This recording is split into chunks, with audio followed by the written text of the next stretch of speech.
Hi guys, Sam here. Welcome back to the Black Women Build Wealth channel. As you can see today, I am not alone.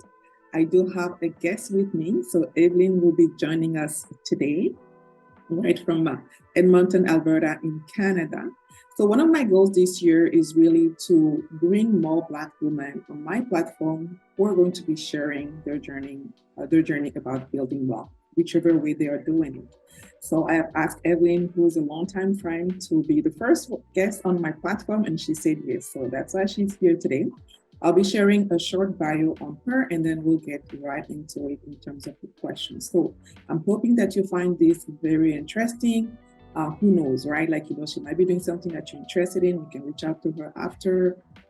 It could be also something that definitely you actually questioning yourself about, and she has done it, and maybe she can bring some light to it in this interview. So I hope that you enjoyed the interview, and I'm gonna start right into it and share with you a bio about Evelyn. So Evelyn is a certified professional accountant, CPA as we call them, and she works for the government of Canada in the area of accounting.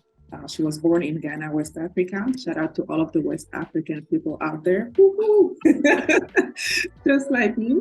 And she's lived in several different provinces in Canada and lived in Singapore for 8 months. She currently resides in Edmonton, Alberta, but she grew up in Victoria, British Columbia. She enjoys traveling, meeting new people, and reading. She's passionate about the economic outcomes of Black people, and particularly Black youth and Black women, just like me. So welcome, Evelyn, on the Black Women Build Wealth channel. Thank you for the warm welcome. Thank you. Sounds good. We thank you for being here, for being the first guest on the platform starting 2023. I hope that everybody has been enjoying the 2023 year so far. And I'm hoping that this interview will add on to it. So, Evelyn, as we get started with this interview, can you please introduce yourself to the community? So, anything you would like us to know about you? Okay, the bio covered a lot, but my name is Evelyn. As Sam said, I live in Edmonton, Alberta. I recently moved here as of September 2nd to pursue some investment opportunities and also just for a fresh start. And it has been really, really good so far. Um, as Sam said, I'm very passionate about travel now that the world has opened back up. I have several trips planned. I've been staying within Canada, but this year I will be venturing internationally. So I'm excited about that and potentially going to several countries in Africa for a trip this year and possibly going back to Asia. I lived in Singapore for 8 months and I haven't been back since. So I would like to go back and see how things have changed. And yes, I love reading. I love eating. Um, I love trying new things. And I'm very honored to be here and be Sam's first guest of the year. Thanks, Evelyn. So, you actually shared a lot in that first introduction of you, different things that we'll be definitely expanding on. But the first thing that I really want to talk about is your real estate investment journey. So, there are many ways to build wealth, as we know, and you recently got into real estate investing, which is one of the ways that some people build wealth. So, what really inspired you to get into real estate investing? It's interesting because I actually don't even consider myself a real estate investor. Like when I saw that, I was like, oh, I guess I am. And there's a podcast that also has a YouTube channel that I watch often called Bigger Pockets Podcast, and they focus on real estate investing. And they always say, as long as you have one property, you're a real estate investor. So I guess given that, I am a real estate investor. So what kind of inspired me is I was just thinking like, okay, right now in the place I'm at, like I'm in a good place in my career, things are going well, but I was just finding that I only had that one source of income. And I was like, what's an easier way to get a second source of income where I don't really have to stretch myself too much? And at the time, I was living in Victoria, BC. I'd come back from Ottawa. I lived in Ottawa for about 9 years and worked for the federal government. And during COVID, they allowed me to go back to Victoria. And as you guys know, the housing market in British Columbia, specifically Victoria and Vancouver, is on fire. Mhm. So it's very hard to even get into the market. But Victoria, luckily, was still a little bit affordable in 2020 as it's a smaller city. So it is the capital of British Columbia, but it is a smaller city with about a population of about half a million, a little less than half a million. Mhm. So it's kind of small. And Vancouver is where the prices are very, very, very high. So I moved back to Victoria, and I knew upon moving that I wanted to get my foot in the door in Victoria because it's a very good market to get into. It's a very popular place in Canada. The vacancy rates are so low to the point where if you list a rental, you can sometimes have 30 applicants. And it's very Wow. competitive to even get a rental. So I knew it'd be a great spot for investing. So before I moved, I was looking around. I signed up to about, I don't know, like 25 um, new build interest lists for real estate in Victoria.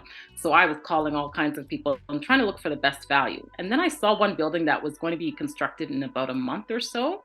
And it was in the suburb of Langford in Victoria, which is where I grew up and where my parents live. And that place has been rapidly gentrifying for about 20 years, Mhm. thanks to our mayor, the ex-mayor, the former mayor called Stu Young. So basically, he transformed Langford to a place that everybody kind of wanted to be. So Langford went from kind of a small town, kind of hick town, to now like there's Teslas and G wagons everywhere, Oh, wow. and huge mansions in the mountains and the hills. It's a very beautiful location. So I had wanted to initially live downtown, but the prices didn't really warrant the rents, Mhm. or you just wouldn't make that much bang for your buck. So I started looking in Langford, and I found a very well priced condo right before like COVID kind of took prices out of control. This was about December 2020 in Victoria, BC. Mhm. So I got my parents to do the viewing because I was in my faux quarantine because I just come from Ottawa. So I was in the basement and just kind of like staying hidden. And so my parents went to see it, sent me videos, and instantly I was like, this is it. It was a 2 bedroom, 2 bath, brand new build that was going to be completed in about a month. So I quickly said, I'm interested, but they give you a 2 week period to like change your mind or come see the place. So I said, yeah, my quarantine's almost up, so I'd like to come see the place. But that same day, the realtor told me that somebody else wanted to buy that same property. So I had to get my financing in order without even seeing the place, just trusting the videos and photos and my parents, Wow. estimation of the place. So I quickly called my lender, and luckily, the lender for the building was actually my bank. So it went very quickly. So I Nice. was qualified in no time, and I was able to secure it. So I got that, and then after I got that property, I was like, okay, since prices are still good, I think I would want to get a second property because I had a little bit of money left over for Mhm. another down payment and potentially move into the place so I could do only a 5% down. Because in Canada, if you move into the property, you don't have to put in 20% down if you have more than one property. So I was Mhm. like, let me do that because I'm single, mobile, it's easy for me to move. It's within the same city. So I started looking, but then I was like, oh, well, I just bought, there's all these expenses coming up. So I was like, let me just chill for a few months. And then my mom also told me, oh, you just bought one, just chill. Big mistake.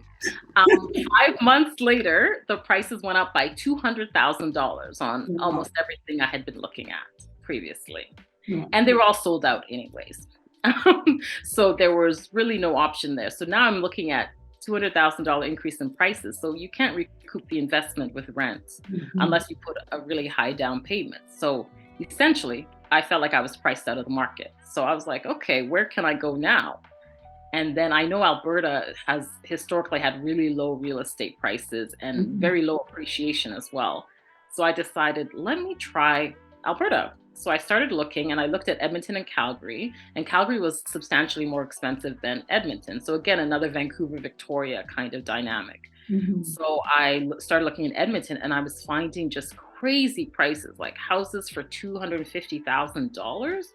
I was like, is this missing a one? Like, what's going on? Like, are these people pranking me? Like, I didn't know what was going on. Mhm. So then I found the unit that I live in now and that I purchased now. And I contacted the realtor, and I was going to get my cousin who lives in Edmonton to view the place. But I Mhm. looked online, and it was Monday. I looked online, flights going out to Edmonton one way were $37 on that Wednesday. So I was like, for the price of dinner, I could go view this place. Let me go and view. So I saw it and I instantly said, yes, this is it. Because I was looking to do some house hacking. So Mhm. another concept that I'd heard for years, but I never wanted to share my home with anybody. So the property in Edmonton actually had a self-contained basement suite, and Mhm. then the upstairs was the living area, and that was 2 floors, and the building is a half duplex. So I have half of the duplex. So I said, this is a perfect way to house hack. I don't have to see the person. It's a legal suite, self-contained. So let me do that to essentially bring my housing expenses to zero and then take advantage of the high rents in Victoria and the competitive rental market to make income on that property. So that's what I did. And that's kind of how I became a real estate investor. Wow. Mhm. And if I may add to it, I think all of that you did it not even within a year because you were Yes. like, you buying another property? Did you just buy one? Like, so it's Yeah. just amazing. And even during COVID and after COVID, right? Because like you just mentioned, during COVID and after COVID, housing prices, at least in Canada, just like double or triple for some areas and really made like just like buying properties are unaffordable for a lot of people, but you were able with like a lot of searches and also like you just mentioned being open to move, and that's one concept that also definitely when it comes to real estate investing that sometimes people overlook at, which is geographical relocation and just being able to be like, okay, I'm in a very expensive area, but if I'm willing to move to another area where it's less expensive, I can actually buy something more affordable and make money out of it. So you were open to that. Exactly. And everybody in Victoria thought I was crazy. They're like, who would leave Victoria to go to Edmonton? Like, and I've heard this my whole life. Every time I leave Victoria, people are saying, who would leave Victoria to go to fill in the blank space, right? Mm-hmm. So I was used to the backlash, so it didn't impact me. And I knew that this was a once in a lifetime opportunity to essentially live expense free and, in fact, make income. And I couldn't pass that up because it just will free up so much income for further investment in real estate, in stocks, in other investment vehicles, right? So it's a unique opportunity, and I felt I had to take it. I was single. I didn't have to ask anybody if they're okay with it. Like, I just want to take advantage of that mobility. And Mm-hmm. I stress for everybody, if you are single, take advantage of the mobility that you have and take advantage of the opportunities you have to do things like this, because it'll really set you up for a long time to come. That's amazing. So right now you have your property in Victoria that you are renting, and also half of the duplex in Edmonton that you are Airbnb. So how's the Airbnb journey has been going for you? Because that's really different from renting to long-term tenants. Yes. So in my place in Edmonton, like I said, it has a 1 bedroom, 1 bath basement suite. And then upstairs is 2 bed, 2 bath, sorry, 2 bed, 3 bath, and then living area, kitchen, etc. So I live upstairs, and then I've been Airbnb downstairs. I launched my Airbnb on November 22nd. So for those who are not familiar with Canada's climate, that's in the thick of winter in Edmonton, Alberta. So, temperatures range from minus 15 to minus 40 degrees Celsius already in November in Edmonton. So, not exactly the ideal time to launch. So, I wasn't expecting much. So, Airbnb for your first 3 stays gives people a incentive, a discount to get them to book you. So, immediately as I posted that night, I got like 3 bookings. I was Wow. like, oh, and I was like, okay, well, it's the discount, right? So, it's giving a sharp discount to people. So that's what's accounting for it. And literally, since that time, my bookings have been nonstop. And like I said, it's deep winter in Edmonton, Alberta. Edmonton is like an oil town, blue collar town, very industrial. So I'm Mm-hmm. like, who's coming here to that extent that my Airbnb is literally full? So Mm-hmm. within the first month, from November 22nd to about December 22nd, the amount of bookings I got paid for a month of my mortgage. So I Wow. successfully was able to house hack. Yes, I was shocked because I wasn't expecting much. I was going to see, okay, how does this go? If it Mm-hmm. doesn't go well, I'll just do a long-term rental because it's Mm-hmm. furnished. It'll be easy to just convert it, just post it and see who I could get. But I know that the rental market in Edmonton, the renters sometimes are not ideal. I've heard some horror stories from other people I know who own investment properties and like damages to the property, the mess people have left. And with Airbnb, it's cleaned every time a guest goes out. So your place, is at a certain standard. Mhm. And I cannot argue with the amount that I've been receiving. And now it's January. And again, already I'm almost up to half of my mortgage being paid. And it's January, what, 4th? Why? January. Exactly. January 5th today. So that's Like every time I turn around, I'm getting bookings. I have bookings for the next 3 days. And then I have somebody coming in from the 13th to the 15th. And I have someone from the 16th to the 23rd. yeah, And that's just as of today. So who knows what's next? exactly. And again, we are like in winter right now. So Yes. it's quite promising for summer. Yes, I already have one summer booking. A gentleman who lives in Singapore but is German is coming on a Canadian road trip, and he booked my place for July. I was like, wow, that's some very serious planning. Exactly. Yeah. So that is amazing. And so one thing that I want to see with you is like, this is two different strategies that you have, right? Because in Victoria, you're doing a long-term tenancy, and then in Edmonton, you're doing an Airbnb. So I guess my question to you, are you more of a hands-on investor or like hands-off? Like who's really dealing with the tenants? Who's doing the cleaning at your Airbnb place? Like how did you set that up? Because again, you still have the full-time job that Yes. you do right now. That's a good question. So for my Victoria place, I decided long term, as I'm not physically there, right? So Airbnb would just be too demanding. And also it's a condo, so they have certain strata rules. You can't have anybody in there for less than 28 days. They try to prevent these Airbnbs. So and also the rental rates in Victoria were outrageous at the time. So the amount of money I'd be receiving from rent would be almost equivalent to what I would get from Airbnb. Well, not equivalent, it's still less, but it's just the rents were so high. So I was still going to be making income and I can be more hands off because I'm not located there. And generally, I'm more of a hands off investor. So Airbnb has been quite a challenge because at the beginning, I was doing all the cleaning because I didn't have a cleaning person yet that I had kind of screened. But now I have a cleaner who I've shown kind of like the routine to. So she's come twice now. And I'll continue to have her come through. But for some of the quick turnovers, I just do it myself because the person's coming and, I don't want to do the cleaner the whole time. So I have some friends who have cleaners and automate everything. They don't do anything. So it's basically hands off. All they do is manage the bookings, like, through the Airbnb app. And they don't do any cleaning. They have a whole team, their cleaning services, etc., who they vetted and everything's good. And then I have friends who do all the cleaning themselves. So it's like I'm kind of a mix and just seeing what works for me. Because of course, when you pay the cleaners, you cut into your own profits. That is true. But your time also means something, right? And your time is worth something as well. So it's a fine balance, and you've got to do what works for you. Like my unit is quite small, 1 bedroom, 1 bath, so it's not a huge undertaking to clean it. Yeah. And so just to reiterate, when you say that essentially as of now, half of your mortgage for January is being already paid off, we're talking about the mortgage for the entire building, right?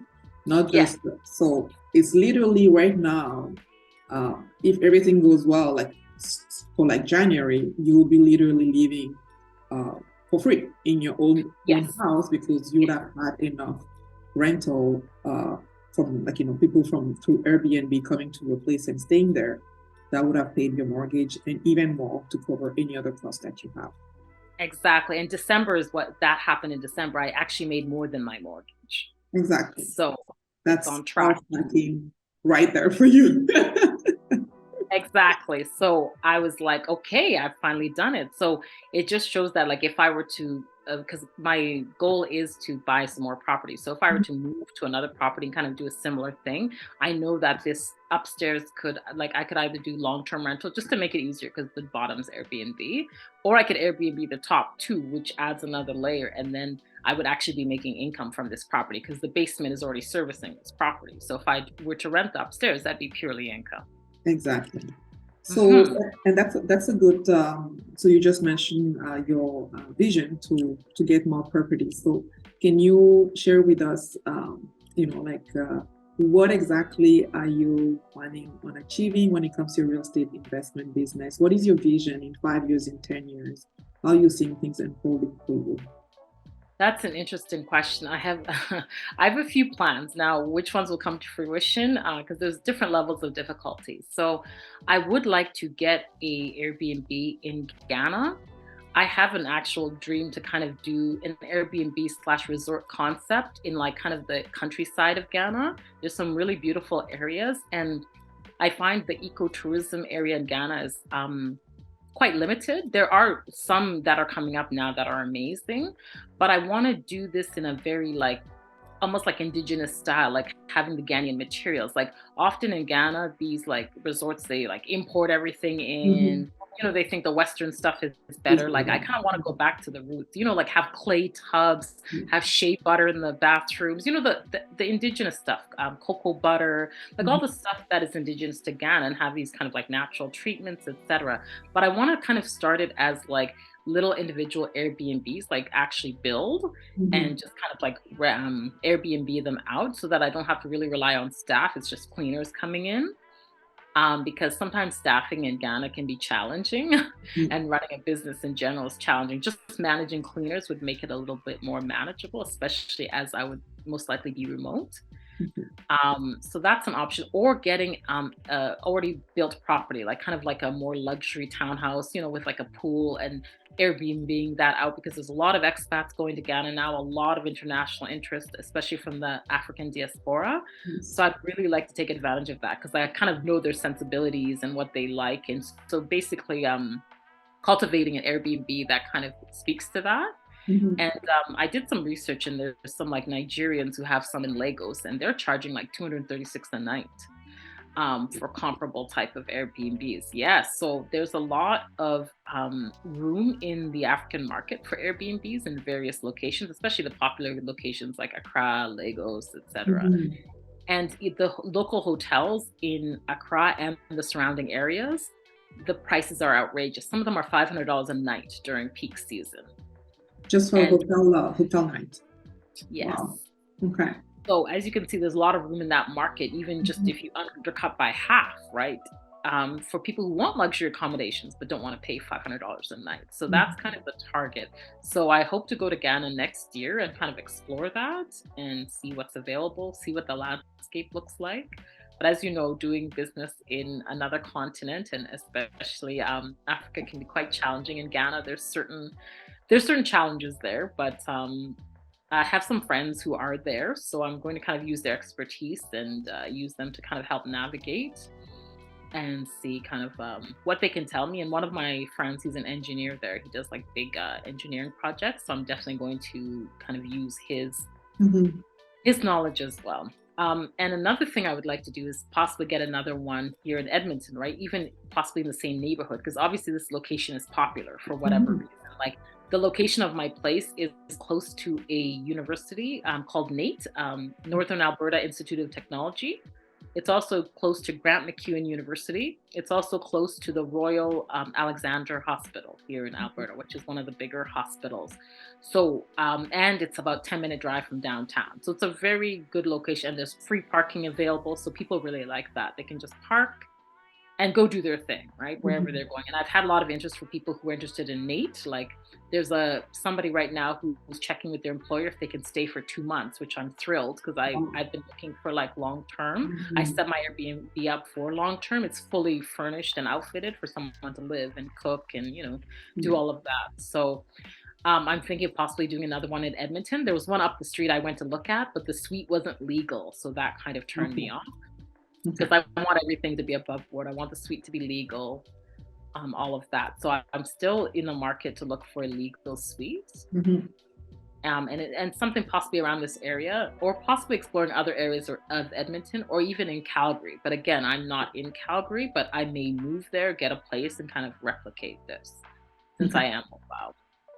This is great. This is amazing. It looks like you have so many things already well thought out and a lot of research. And just listening to you, I can tell that you doing all of the due diligence, all of the research, and that's really something that I put a stress on because you can listen to a lot of videos, you can listen to how many podcasts you want, but when it comes to really doing it yourself, you need to be able to do your own due diligence and making sure, like how, like you just mentioned earlier, if you were to live in the place, then it's only 5% down payment in Canada versus like 20% if that was like a full rental property that you're buying that you're not living in. So that's like an opportunity for someone to be like, oh, I can move to this particular city and then buy a place, just put 5% down, and being able to actually rent it out and make the income out of it to actually cover my mortgage. So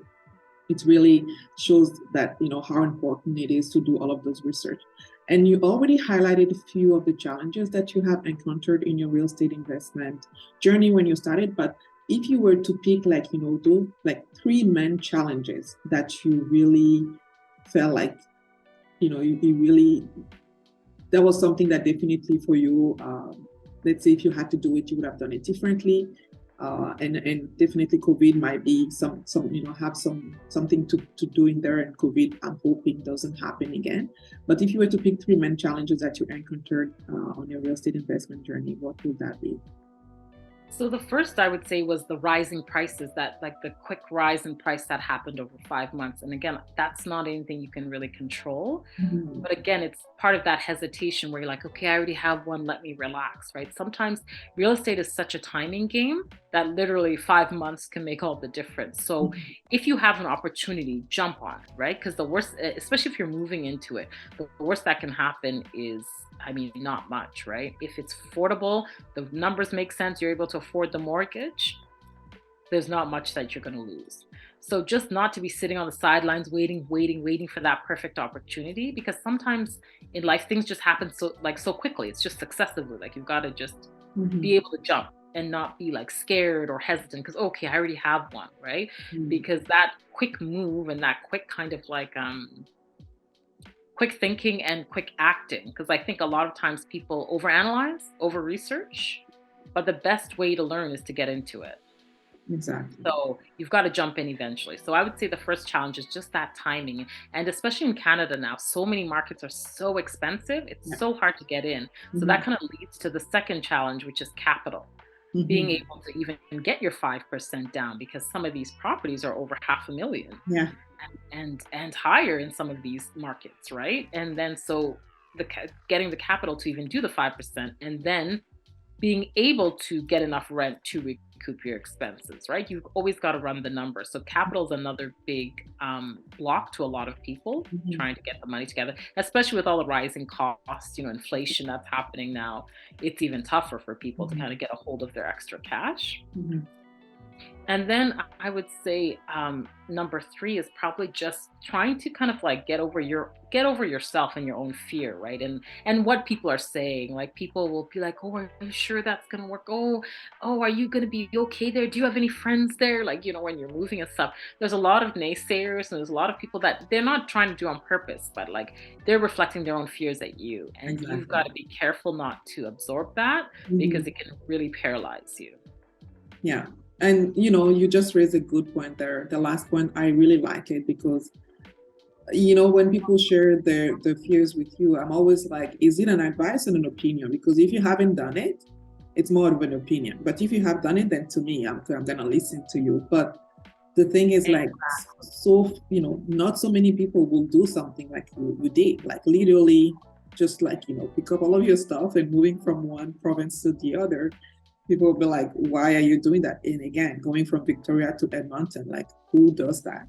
But Yeah. you have your mindset, you have your plan, you know exactly why you're doing it. But it's hard to communicate to people who haven't done it because they don't really see where you're coming from and really understand what you're trying to achieve. Exactly. Like for example, when I was started the Airbnb, I was telling my parents, all the cleaning and all the work, and my dad's like, "Oh, you've gone from an accountant to a chambermaid." I was like, "Oh no, wow!" Like that hit hard. And then when I was telling him that, hey, basically I've made my mortgage, he's like, "Don't forget me when you're a millionaire." I'm like, what? So the support will come. The Yeah. people will say things, even people close to you, like, they'll make jokes. Even my brother was like, this is a lot of work. Why don't you just do long-term rental? People say things, and these are people you trust, you value, you love, right? So their words have a kind of weight on you, right? Mhm, mhm. So it's just like proceed anyways. And now, like I told my brother as well, he's like, "What? Wow!" Like now he's impressed, right? So sometimes you have to be the person to pave the way. And for me, like I had the naysayers, but I also had friends who did Airbnb, and they were telling me. One of my friends showed me her profit from her unit in Victoria. My eyes like flew open. I was Wow. like, wow, there's real money in this. And then my other friend in Edmonton, they have a place where they long-term rent the top and Airbnb the basement. And they also told me, like, they're like, yeah, it's pretty lucrative here. Like, it's pretty good market for Airbnb, and where Mhm, you're located, it could work. And both of those friends, we talked for like hours, and they told me, like, gave me tips, what to do, mhm, etc. mhm. And it was invaluable, right? It's Yeah. just so helpful. And Mhm. so it's nice to have those people in your corner, right? So you have naysayers, but seek out the people who've done it and who have the real advice for you, because that's invaluable. That's what really like helped me get over that fear and just do it. Because again, I had nothing to lose. If nobody signed up for my Airbnb, I can just turn it into a long-term rental, right? Exactly. And still be doing fine. Yeah. And one thing that I like about real estate investing is like it doesn't matter what's going on in the economy, people we still need houses. We still need to Ex- live somewhere, right? So I Exactly. mean, and we still need to eat. So they're like just some of those industries or like that whatever is happening with the economy, like it's kind of like resilient. So it will just Exactly. you might not get as much in terms of rent, but you still find people to actually rent your place. So that is amazing. So one thing that I wanted to see with you, so real estate investment started earlier, like lately you started that, but before that, were you building wealth any other way? Like was that even something that you were considering in your mind of like, I need to actually find a way to build wealth one way or the other right before real estate investment. Yeah, that's a very good question, because before I jumped into real estate investment, like I fell into it. It wasn't, I actually didn't own a place for about 9 years. I was renting. Mhm. And that kind of started my journey, because I decided to rent. I didn't have a vehicle. Like people thought I was crazy. I didn't have a TV because I wanted to focus on like my life, right? Getting my life together, getting my career together, getting my savings together. And I actually pulled all my money out of the investments that they were in, because I didn't see it moving. So I pulled it out because I wanted to also invest in real estate in the Mhm. place I was at. So my plan was to be there for a year, invest in real estate, and go off to the races. But it never happened, because I just never saw a property that I was like, oh yeah, let me get this, because they're all single family, et cetera, et cetera. And I was like, do I want to do this? Because then I have to buy a car because they're in the suburbs, Mhm. and I'll have to make other modifications. So at the end of the day, I would be paying mortgage for a house. So yeah, I'm building equity, and the house, can increase in value. But at the time in Ottawa, there hadn't been substantial increases in value for like 10 years. So Mhm. I was like, okay, so there's not going to be that much appreciation. It's not like Victoria and Vancouver where things appreciate like crazy over like 10 years or even 5 years sometimes. So I was like, okay, there's not much appreciation. And now I'm going to have to pay a bigger mortgage than my rent. I'm not going to be centrally located anymore. So I'm going to have to get a car. That adds a whole nother aspect of expenses. So I was just quietly saving for a down payment. I didn't even invest for those years, like, which was probably a mistake. But I was fed up with investment. Like I said, I pulled all my stuff out of my existing investments, and I was just like, let me just save and save money, like Mhm. not have a car, do all of that, and not have a TV, because I was trying to research other ways to make money. So I was doing so much research on various things, but nothing ever really panned out, because I was kind of consumed with like my career stuff as well as traveling and just having fun. Basically, I was just like living life. So I wasn't as focused as I should have been in those years. But I was like looking at so many different options. And I think I was overwhelmed with the amount of different options. Like I'd considered doing a PhD in accounting because I heard the salary was crazy. I considered like buying old websites because like apparently you still get money for the hits that they get. All kinds of schemes I was looking into. and okay, maybe doing like a clothing line, but I just never pulled the trigger. I was too distracted, like doing other things and just going to so many events. And I was also like looking at that time in my life to like meet somebody, right? So like that was more of a priority. So I wasn't really like like being the hustler that I typically am and just kind of like focusing on these opportunities. So that's why when I came to Victoria, I just hit so hard because I was like, enough is enough. Now I have a nice nest egg. It's time to just invest in whatever I can find that makes sense and the number is clear. So, I'm an accountant, so the numbers always have to clear, right? It's got to be profitable. You can't be in the red. So I did all these calculations and I was like, okay, this is the price range I should be around. And I was looking at the rents. I was like, ooh, these are great rents. So that's why I wanted to buy a second place, because I knew I could get income from my first place due to the hike in rents that had happened. So, yeah. So, long story short, I was saving, but not necessarily building wealth. I was saving for the next chapter because I knew there were certain things I wanted to do and I would need capital. Okay. So I was just saving. I was not investing. True. Taking in consideration that you already have your foot in the door for real estate investing, are you planning on adding another way of building wealth into your? That's a great question. And yes, I am. Like with the stock market being down right now, it's a great time to buy. So every spare loose piece of change I can find during this year, I'm going to try to put it into that and just get into some funds, like some ETFs, as well as some individual stocks, just to start that journey again. Because as I said, I haven't been investing for a decade now, right, in the stock market. So I think this is actually a sweet time and a sweet spot to do it. I would encourage everybody to do it if you can with whatever money you have. Because so that's kind of my goal for this year, because right now the interest rates are so high. Yeah. The inventory for housing is like not great in a lot of markets. So I kind of wanted all the money I'm making now, I want to put that into the stock market and let that kind of build and simmer. I mean, if things improve in terms of the real estate or I find an opportunity, I may take the money out, but I don't think so. I want to kind of do a longer term play and set up like systems to keep contributing for the next like 5 years or so, and kind of see where I go with that.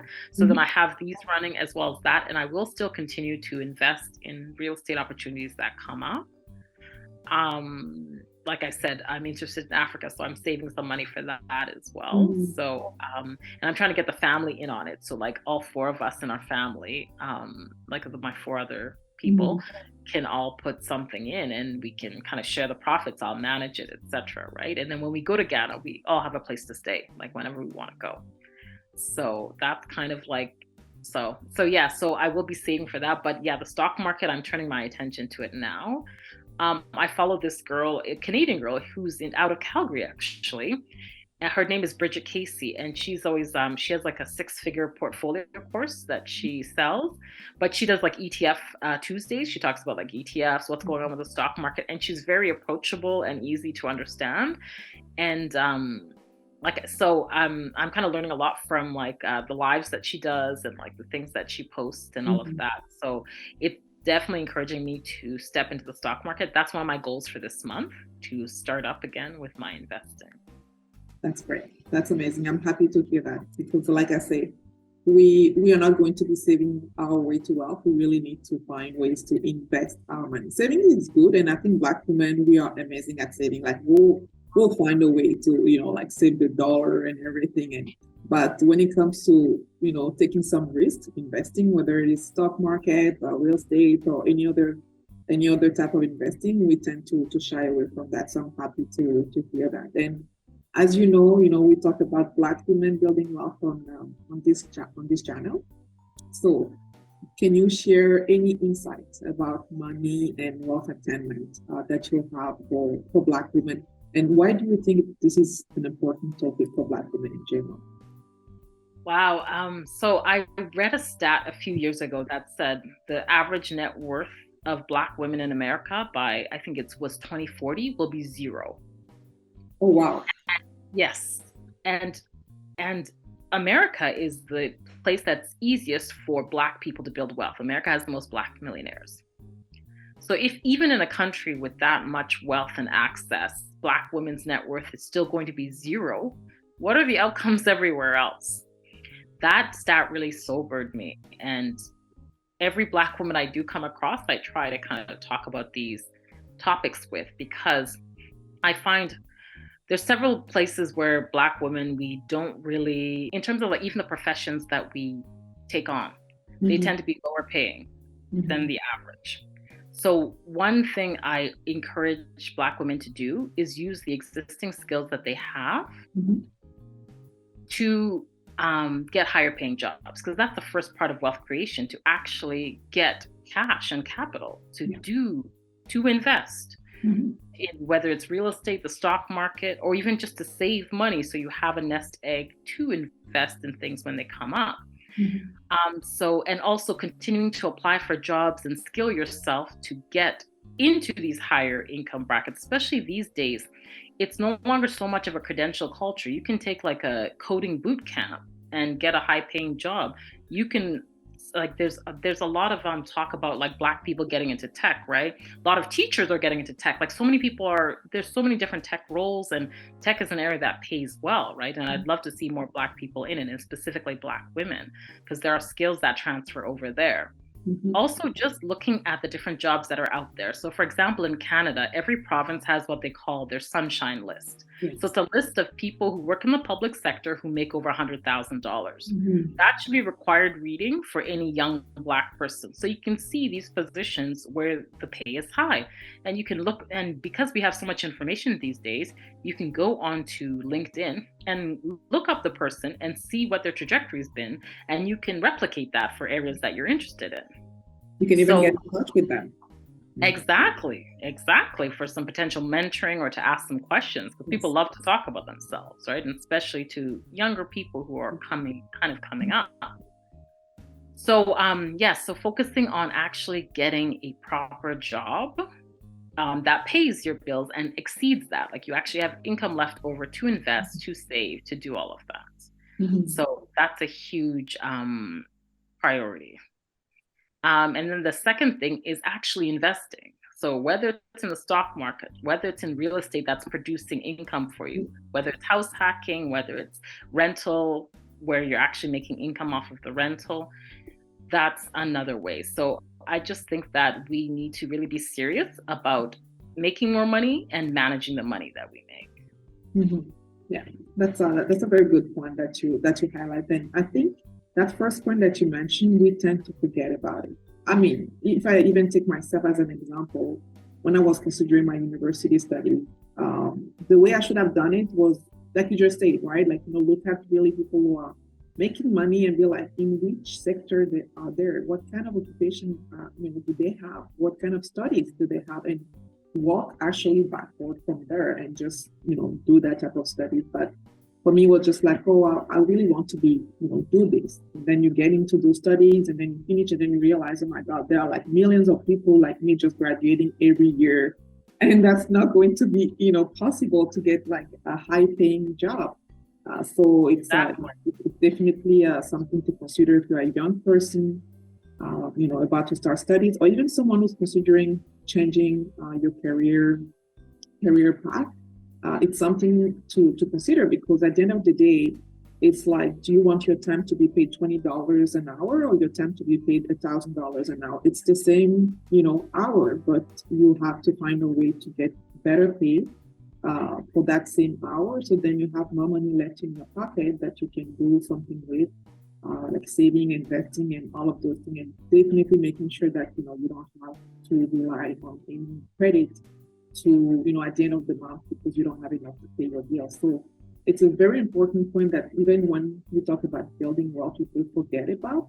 It's like, even in terms of your occupation, are you sure that you need to be intentional about it? Don't just go do any study, any bachelor for 3 or 4 years, and then realize, oh my God, like there's so many people, or maybe whatever I'm going to be doing, I don't need the bachelor for. So that's like 4 years of your life wasted, money wasted, and then you realize that, okay, maybe I'm not going to be getting that high paid job. So it's a very important thing. Especially this day and age, there are so many ways to make money. There's never been an easier time to make money. People are making thousands reselling old clothes online. People are making thousands creating meme pages where they just put like funny cat pictures. Yes. People are retiring off of this stuff. People are influencers. People are making some serious cash. There's never been such a time where information is so accessible. So if you can harness any of that, the inspiration is limitless. Yes. So, for example, one thing that really kind of set me off on this journey was a girl I saw on the Bigger Pockets podcast. She was a Black woman, and the tagline was "Retired at 36 with 4 properties." I was like, "What?" I want to I hear mean, that story. a Black woman in America retiring Mhm. with 4 properties, and she kind of spoke to her trajectory. So she basically did house hacking and Airbnb, like either basements or top floors or wherever she lived, in one of the sections of a house. And she kept doing that. She did it like 3 or 4 times, and then landed in her final house that was just for her and her husband, and had these like 4 other properties being house hacked or now like fully Airbnb or long-term or short-term rental or whatever else. So she's retired, Oh, essentially. She's retired. So she just like manages her properties, does what needs to be done. That's all she does. and that's an amazing life. And I have to say, in the United States, I am amazed because you can buy properties for like 90,000, 100,000 and rent it for like 1,500, 1,600 a month and just cash flow. So you don't see that much in Canada, at least not in like areas where people want to live. But I think the United States is such a big country that when I hear people investing in the US and they're like, oh, I just bought a property for 100,000 and I'm getting like $2,000 rent a month. That's like cash flow right from the get go. Like you don't need to, it's like money in your pocket from the day you actually buying the place and renting it. And that's like an amazing way to just like start getting an amazing return on investment right when you actually get the property. So finding a way to scale that up and making sure that you're buying this property at a regular interval and then you just grow in your portfolio. And as soon as you have enough to cover your bills and have maybe more, that essentially you're like, why am I working for? I don't need to work. My properties are, essentially And, there for and me. that showed me how few properties you need to actually do that, because I thought you'd need like so many, right? So I'm like, that is amazing, because then you can work on other things, invest in other things, and your bills and everything are set up for you. So yeah, that really changed my perspective, and that's what actually made me pull the trigger on the Edmonton. And so you made a very important point about how cheap it is in the US, right? But in Mhm. Canada, like the market that's left that you can still do that is Edmonton. The rents are a decent price and the Airbnb market is flourishing here. So there's still opportunities. There's still low priced real estate where you can cash flow from the get-go. Right. So if you're in Canada and you listen to this, Edmonton is the place to be, the market to go. Yeah. I'm the unofficial Edmonton ambassador. I actually got one of my friends to buy an investment property here. She's very happy with it. Yeah, so she bought it just 2 months ago. Okay. They That is closed. Yeah. amazing. Uh-huh. That's good. Yeah. So I want to touch on your traveling plans. You did mention traveling, and this is definitely another aspect of this channel. I'm also passionate about traveling. So, and even like, you investing in Ghana in the next year or so. And so, in terms of traveling, like, can you just tell us just more? What do you have planned for this year and next year? You did mention Africa, Asia. Yeah. So this year, in Africa, I hope to do Tanzania, Kenya, because I have a friend there. I have a friend in Tanzania as well. And I've never been to Kenya. Tanzania, I went to a few years ago. And then Ghana is where I'm from. So I haven't been there since 2018 because we were supposed to go in 2020, but then everybody knows what happened.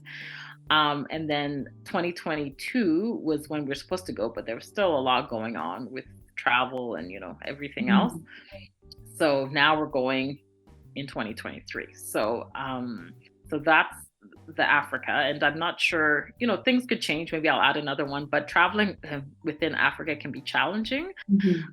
Huge, like the flight times are quite long, and sometimes it's hard to find reasonable tickets. But it's beautiful and definitely worth the time.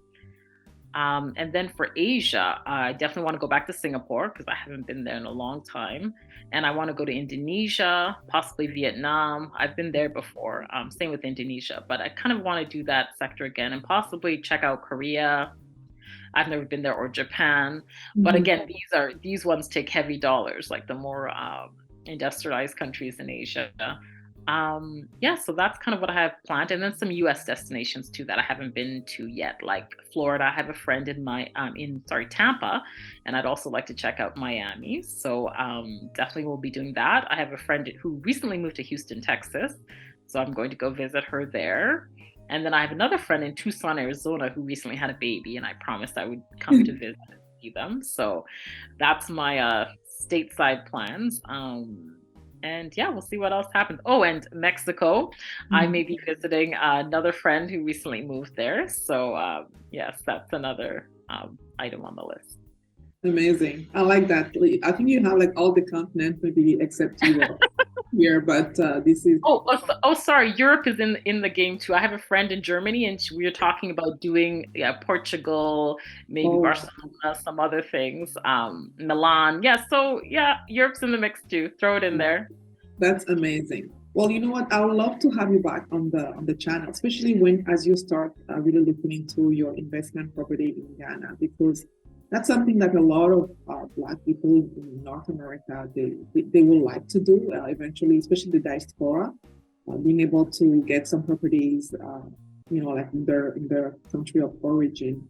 And it would be good to hear from someone who's doing it, how you actually doing your due diligence, different things, challenges you're encountering, how you actually managing them. I think it would be amazing, maybe as you start sometime in the process to have you back. So hopefully we can hear from you on that particular aspect of real estate investing, which is, not in any developed country as we know it, Canada or US, but more in a developing country and doing it also from afar, not being there physically, which add another challenge to it.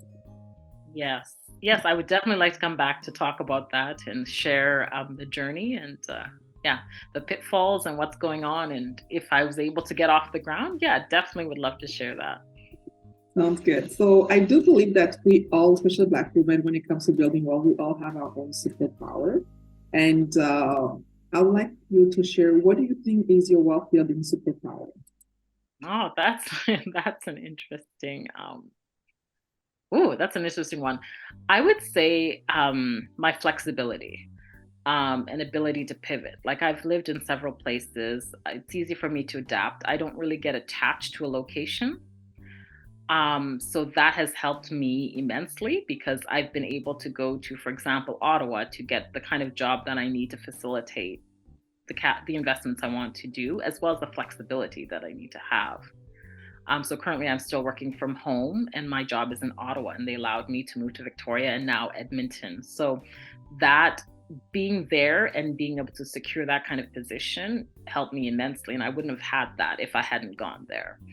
And then now the flexibility when the market was unreachable, to have the flexibility to move to Edmonton. I think that's and that's propelled me completely forward. And also the flexibility they allowed me to move to Victoria, I was able to purchase a place there. So I'm able to move and be able to kind of build wealth in these places. So I would say the flexibility, the ability to pivot Mm-hmm. when needed, which is part of flexibility. I would say that's my wealth building superpower. And also, I would say being able to establish the vision, like what I Mm-hmm. want, Mm-hmm. because then sometimes I struggle in the execution, but the vision, when you have the vision there, you can always kind of map out the execution. If where there's a will, there's a way. So I would say those are my two. That is amazing. And one thing that we forgot to mention about Edmonton, Alberta, actually Alberta, is that it's the province in Canada where you don't have sales tax, right? And they have the lowest income tax. So Yeah. you keep more money in your pocket by living in that province. So, in your case, you're hitting so many important points when it comes to wealth building, in the sense that you don't spend that much right now. If you were to buy something, you don't have any sales tax. You keep more money in your pocket because you don't pay as much in terms of income tax as if you were living in British Columbia or Ontario. And Yeah, on top of that, you have access to a housing market which is more affordable than British Columbia or Ontario.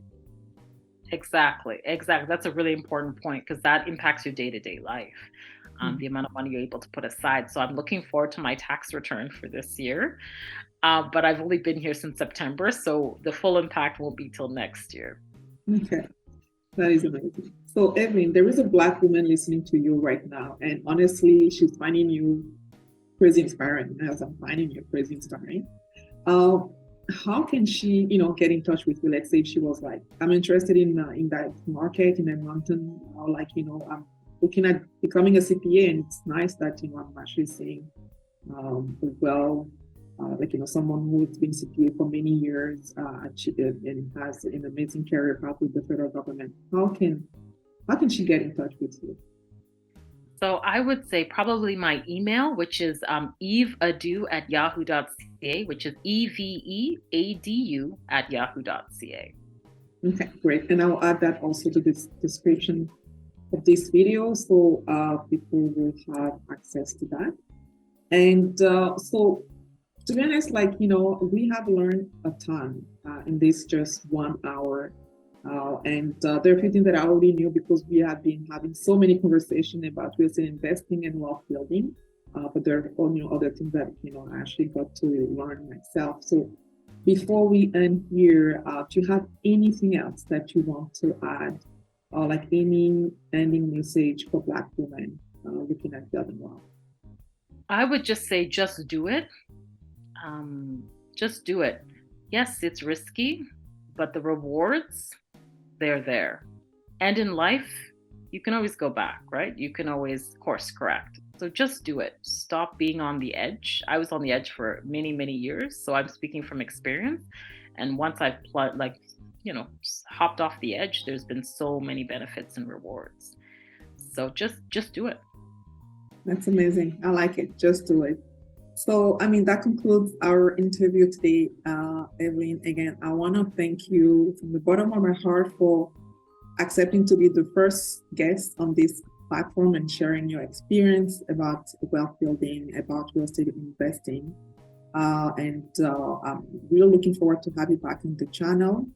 And if you are out there and you really find this inspiring, interesting, don't forget, to like and really give a thumbs up to the video. Also share with your network.